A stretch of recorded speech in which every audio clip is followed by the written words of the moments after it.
Okay, let's have a look at these fantastic vehicles. You notice there's an M6A2E1 here. I'm in contention with Wargaming. I tried to buy it on the Southeast Asia server, but my money wouldn't go through. They tried to sell it, I tried to buy it, and the Russian bank wouldn't allow it. So I've spent 3 to 4 years trying to get the vehicle that I tried to pay for, and the Wargaming wanted to sell me. And I've been chasing around Europe, Russia, Southeast Asia, but no one's actually come up with a decision that they want to make money. But I tried to buy it, and so hopefully in the near future, I'll be able to bring you a live view of the M6A2E1 in practice. But so we'll include that in in this review, as well as the Panzer IV-5, the MTLS 1G14, and the T23E3, which I've got on the Xbox One. So let's get into those reviews and have a look at these fantastic, very, very rare vehicles. It's a very interesting tank, so let's have a quick look at it. It's got a double-barreled gun, which allows you to fire a number of shots at the same time, and then reload as an autocannon at this tier. So tier 3, very strong tank. Let's get on and do a review of this thing. Okay, let's compare the MTLS with the T127, which is another premium, very, very effective tank at tier 3. So DPM-wise, the MTLS has got 200 more DPM than the 127. Very, very nice. And it's got a 10-round clip. Now, what this means is that you can fire off 2 shots at a time from the twin guns. So five shots of 2 rounds at a close range target. The dispersion it's more accurate than the 127. Let's have and moving more accurate. So let's have a look and see how it compares. So the shell velocity, 30 meters per second faster. So that it'll hit if they both fire at the same time. The MTLS will kill the 127 before it's killed itself. Ammo capacity, it's got a huge ammo capacity, 700 rounds, whereas the 127 has only got 104. What? Absolutely phenomenal. The amount of damage this thing can dish out is just over the top completely. The caliber, it's 37 mil instead of 45, so that's one downside. The top speed of the vehicle, 42 kph instead of 38, which is good. Reversing, it's 1 kph faster. Power to weight ratio, it loses out by about just under 5 horsepower per ton. Traversing, it's 6 degrees faster traversing than the 127. But the terrain resistance, it's significantly better on hard and medium terrain. On soft terrain, the 127 has got it. So if you can keep the MTLS on hard and medium terrain, you can do far better. The gun elevation is identical. Gun depression, 2 degrees more gun depression. Very, very good. Total traverse, not a lot in it, but the 127 is 1 degree faster than the MTLS. Looking at the armour, 38 degrees instead of 40. The sides and rear, 25 and 25. The components are tougher on the 127. The ammo rack, tougher on the MTLS. View range, identical. Radio range, 25 metres more, which is quite nice. And chance of fire is 12% instead of 13%. Now let's go on and have a look at the armour. Okay, looking at the armour, the turret, very strong. Flattest area, you're looking that standard of 40 mil. Up above, you've got slight weak spots of these viewports, which are 32 mil, but they're very, very small targets, very difficult to hit. This flat area down below is still 40, and around the gun, you're looking with the spaced armour up to about just about 86 to 90 mil. I'm not going to say what this looks like. It's a nice twin, nice pair of guns. So the front plate from 46 mil, going along over to almost 50 mil. This front plate further down, 46 mil. You've got a weak spot here, just below these machine gun ports, which is only effectively 20 mil with 12 mil of armour underneath. The front plate from 44 mil up to 47. The track area from 56 mil going up to about 72 mil. The sides from 41 mil, thin area here with the vision slit that you can shoot into, 42 mil, 68 up to about 80 mil because of the bouncing effect you could have with the tank. If you can get around to the side, 26 mil, 27 mil, the rear, 25, 27, and this view slit here, 20 mil. So if you can fire into that, it's even weaker. So this is the MTLS. This is the armor profile, and it's a bit of a beast on the battlefield because you roll in, unload those 10 shots, wait for it to reload, and then back out again. If something comes in, basically you can clip any vehicle and you can on the battlefield, and you can stand up to most things that are coming at you at this tier. So with that, the power to weight ratio, getting around the battlefield, the gun effect, the effect of this twin-barreled gun, auto-loading on the MTLS, it's overpowered. Now let's have a look at the penetration itself, 45 and 61. So for thinner skin targets, the 45 is okay. 61, it's not so good, but you can get through the side of a Panzer 2J, and that's sort of what it's been designed for. So it can deal with a Panzer 2J. It can also work against the BTSV. So these three vehicles are what came out initially. So you had the BTSV, the MTLS, and the Panzer 2J as the special tanks. Hi guys, Gaming Bear here. Just looking at my T23E3. It's a nice looking tank, so we'll get on and do a review of this thing and tell you all about it. Okay, let's have a look at the T23E3 in detail. I'm going to compare it to the T20, which is quite a mobile tank around the battlefield with quite a derpy little gun. So let's have a look. DPM, it's got 2,100 DPM, which is absolutely fantastic. Damage per shot is only 115, so it's a small punchy gun that's rapid firing to give you that DPM.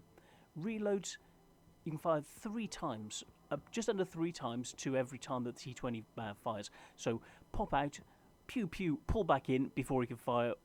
Try and get him to miss, then another 2 to 3 shots, 2 shots, repeat. Rate of fire, almost 19 rounds per minute. Aim time, 2.1, so it's more accurate. Dispersion, 0.35, very accurate gun. Tow traverse, basically it's very, very nimble, very accurate on the move.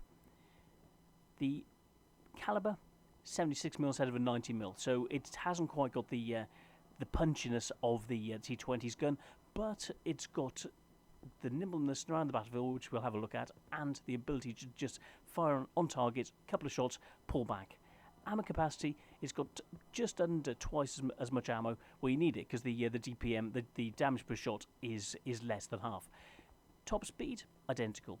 Reverse speed, 30 kmh. You can get yourself out of trouble going backwards as fast as heavy tanks can move going forwards, which is very, very good. Power to weight ratio is down a bit, so it's just under 14, so it loses out at the power to weight ratio to the T20. Tank traverse, 40 degrees, so it's quite healthy instead of the 37. The terrain resistance, 0.58, 0.67 and 1.5. It makes up completely for the power to weight differential. This is exceptional. This is one of the best I've seen on any tank ever. The gun traverse, 40.25. Basically, it's very, very nimble. Good at swinging the gun around. Great moving around the battlefield. And able to bring the gun to bear. Couple of shots in, pull back, get away. Tow traverse, it's down on the T20. Okay, but it's good enough. The armour, it's negligible. 76/50/38. The frontal plate is 13mm more. The turret, it's down, so you're looking 12 worse. Everything else is identical. Health, 50 hit points less. Everything is slightly weaker than the, or else the same as the T20.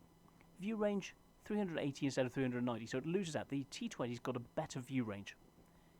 Chance of fire is identical. So this is it. It's a mobile, nifty little tank around the battlefield. Couple of shots in, get away. Do the same, come in from the sides, come in from an angle, get them to fire, 2 or 3 shots in, and run away. Use the 30 kph backwards to get yourself back out of trouble. In, fire, fire, pull back, a couple of shots, and away. So let's have a look at the armour itself. Oh, before we go, I didn't even look at the gun elevation, 25 degrees. Gun depression, 10 degrees. Very, very good. I almost ignored it, but on both of these, because it was whitened out, but both of these vehicles have got very good elevation and amazing gun depression of 10 degrees. So let's get in and look at the rest of it. That is significant. It allows you to work ridges very, very well. So let's get back to the 3D model.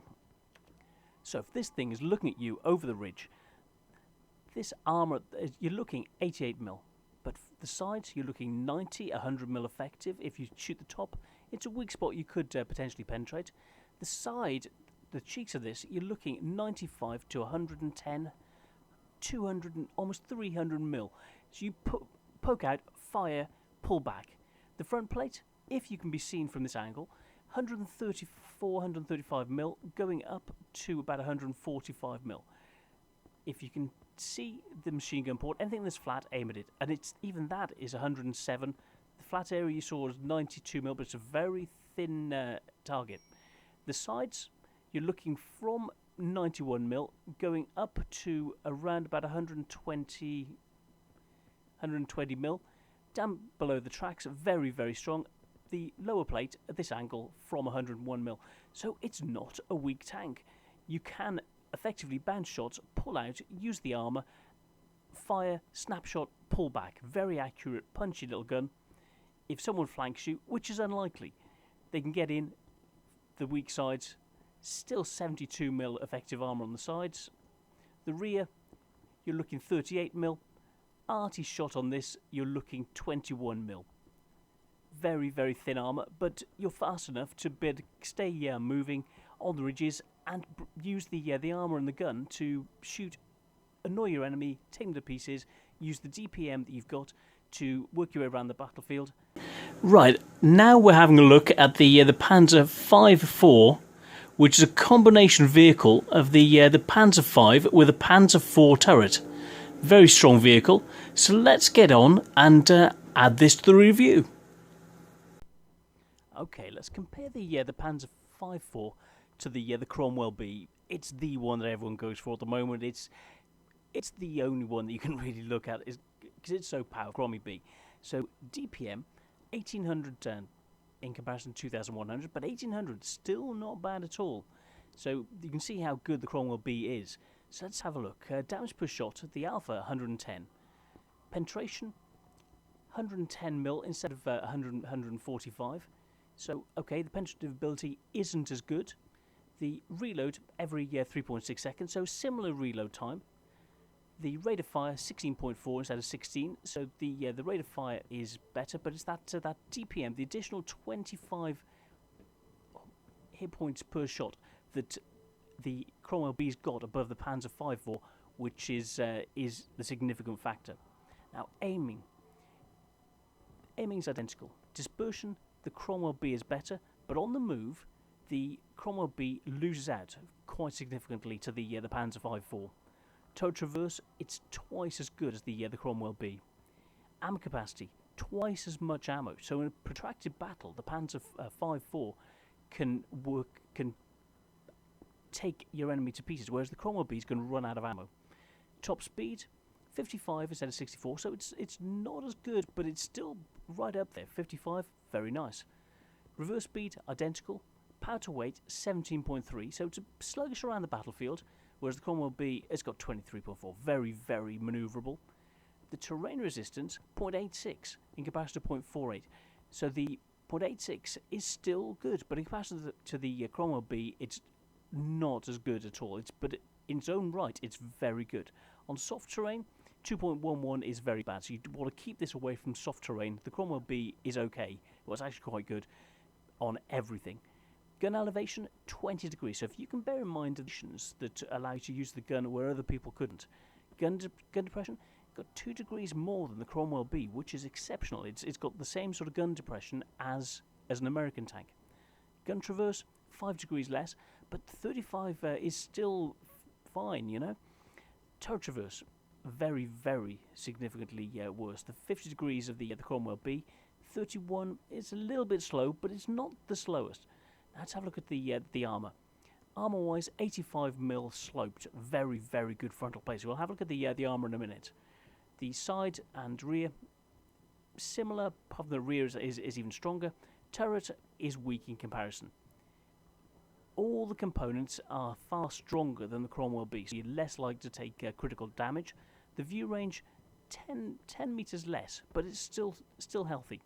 Chance of fire, the same. Camo rating, it's a big target. The Cromwell B can hide much more easily.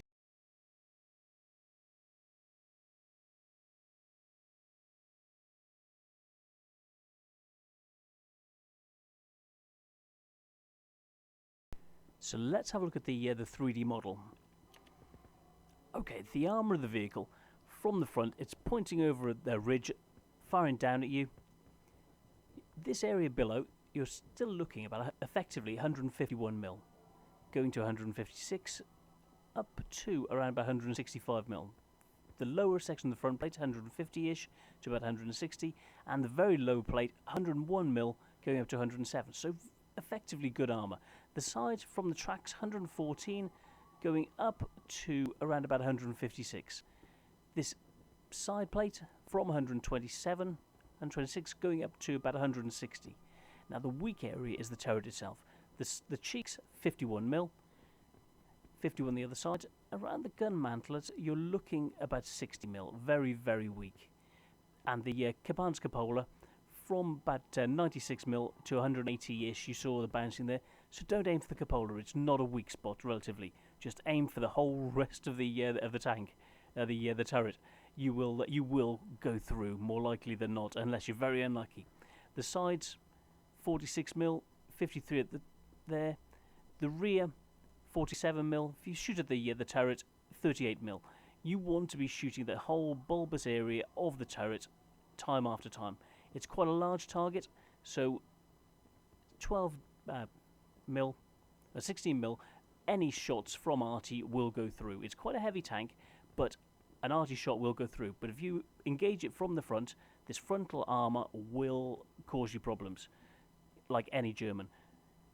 So this is the Panzer V4. Let's get on with the rest of the review. Okay, now we have the M6A2E1. Let's compare it to the IS-3, which is seen as a very strong Tier 8 tank. So good barometer to compare to. So DPM, 684 in comparison to 1834. So it's down by about 200 or 150, but still significant. Alpha, 320 instead of 390. Penetration, 198 instead of 225. So these pen and DPM are down, so it's not quite as good gun-wise. Reload time, 11.4 instead of 12, so it'll fire slightly faster than the IS-3. Rate of fire, 5.2 instead of 4.7, so not bad. Aim time, 2.2. It's very accurate in comparison to the IS-3, which is 3.26. Dispersion, not a lot in it. It's worse than the IS-3, 0.4 instead of 0.38. And moving the turret, it's significantly worse than the IS-3. The dispersion changes quite badly. Similar on normal moving, it's very similar to the IS-3. After firing, dispersion is worse. So it's 105mm instead of 120 the IS-3's got. Shell velocity, 947 in comparison to just over a kilometre with the IS-3. So it's still okay, but the IS-3 shot, if it fired, it would actually hit the M6 first. Range, 720 the same. Ammo capacity, over double. So you could go on a protracted battle and defeat more enemy with the M6 if you can keep the gun firing stay alive. And that's one of the key points of this vehicle. Top speed, 29 instead of 38, so it's a little bit sluggish. Reversing, 10 kph instead of 15, so the IS-3's got it in both aspects. It can get away. Let's have a look at the power to weight. Power to weight, almost identical. The M6 is actually faster than has got a better power to weight ratio than the IS-3, which is nice. The terrain resistance, now this is where it loses out. Hard, medium and soft terrain, significantly worse than the IS-3. So the IS-3 is much more mobile around the battlefield in every aspect. Gun elevation, 20 degrees. The IS-3 is surprising, 23 degrees. Gun depression, 10 degrees instead of 5. The Russian gun depression is letting it down. So working ridges, The M6 is very good, and if the IS-3 is down below you, you can fire down it onto armour and use the penetrative ability of the 198mm to get through your target. The APCR, you can up it to 245, which will give you an advantage in those situations that you need it. Now, gun traverse, it's significantly better than the IS-3, which is nice. Turret traverse, 4 degrees less, 3 to 4 degrees less than the IS-3, so not so good. Now the armour, 191mm on the hull, very, very nice. We'll have a look at the arm profile in a minute. 66 on the side, 51 in the rear, so the front is very tough, the rest not so. The turret, 229 in comparison to 249. Basically, they're both very, very tough. The sides of the IS-3 is very, much more armoured, but the rear of the E1 is very, very tough indeed. 208mm, so you don't want to shoot the back of the turret. Now, health-wise, identical. Everything is... the engine's weaker, ammo rack is stronger, regens health more slowly than the IS-3. View range, 380 meters. Okay, this is a position you don't want to be in. You don't want to be facing one of these with the thing firing over at you on the ridge. The turret, effectively the weaker spot, 230mm, increasing to 500 or 600mm. Very, very tough. Even around the side and the cheeks, you're looking 280mm, going to slightly weaker areas here. If you can catch the sides, only of 200mm. But the rest of it around the gun mantle, very, very strong. Underneath, you're still looking 229, 230mm, and that's if it's straight flat onto you. Looking at the front plate, 320mm going up to 330. This slightly weaker area here is still 225mm, going to 220. So the weakest spot of it is about 220mm if you can shoot it. The lower plate, from 250mm to 260. The sides, you're looking 153mm going through the tracks, but it'll absorb most shots. Coming along, you're looking 200mm of armour. But this weak area, if you can actually shoot up into it, is only the equivalent of 38mm. So it's a slight weak spot which you could potentially shoot into if you can see it, but it's highly unlikely. From this angle, the sides, you're looking from 174mm up to about 210mm. So frontally, this is very, very tough. The sides, not so. Much more easy to take out. If you try and shoot the rear, it's incredibly tough. You don't want to shoot the rear of the turret, but the rear of the vehicle itself, very weak. 50-ish mil. And as an arty target, very, very weak. So you want to be landing shots on it, take its tracks off, take it to pieces, but you don't want to be in front of this thing. So in comparison to the IS-3, is it a good tank? It's a great tank, but for tanking, but for manoeuvrability, getting around the battlefield, the IS-3 has it. It's got better DPM, better penetrative ability, but it's going to have problems actually dealing with this. So staying at range, track it, circle round, and shoot it in the side. You don't want to get in the frontal arc of this vehicle. You don't want to have that armour against you, because basically every shot of the IS-3 is going to bounce. So you need help to get around the side. You might take a shot or two as you get in. Once you're around the side, take it to pieces. That's what you can do with this tank. So this is the M6A2E1. Summing up, these are some fantastic vehicles. The E3, very useful, nifty, good tier 7 around the battlefield. The MTLS, great fun at tier 3. Will one clip anything that you're likely to come across. Even the 2J, which you can get around the side, and he won't even be able to penetrate you most of the time. The M6, wow, what a brawling tank. Not the most mobile, but a great fun brawler, good on ridges, that you'll decimate anything that comes in front of you. So if you can get hold of these tanks, I suggest you do it. I'm lucky to have them, or with this one, I'm waiting for it. And the Panzer IV-5, I will bring you details and gameplay of these as soon as I can get some techie help with sorting that out for you. So I'm the Gaming Bear. These are fantastic tanks, and I'll see you on the next one. Cheers, guys.